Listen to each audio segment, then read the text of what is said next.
आणखीन एक ह्याच्याशीच थोडासा संलग्न असा मुद्दा आहे, म्हणजे मुजोरीवर आधारित आहे की बऱ्याचदा हे जवळचं भाडं असेल तर नाकारलं जातं. बऱ्याच वेळाला असं होतं की पाऊस पडतोय आणि प्रवाशांना थांबून राहावं लागतं.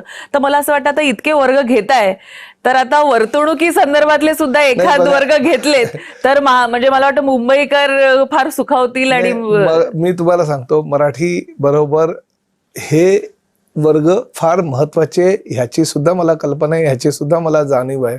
परंतु काय होतं की एक मुद्दा घेऊन तो त्या मुद्द्याचा अंतिम टप्पा आपण गाठला की नंतर मग इतर मुद्द्यांना हात घालणं योग्य होतं.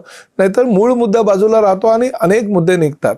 तुम्ही म्हणताय तो अतिशय महत्त्वाचा आहे. फक्त जवळचं भाडं नाकारणं, मुजोरी करणं, प्रवाशांशी विसंवाद राखणं, त्यांच्याशी भांडणं करणं, जवळचं भाडं नाकारत असताना त्याला लांबचा प्रवास घेऊन जायचं, त्याच्याकडनं जास्त भाडे आकारणी करणं, अशा अनेक तक्रारी आहेत.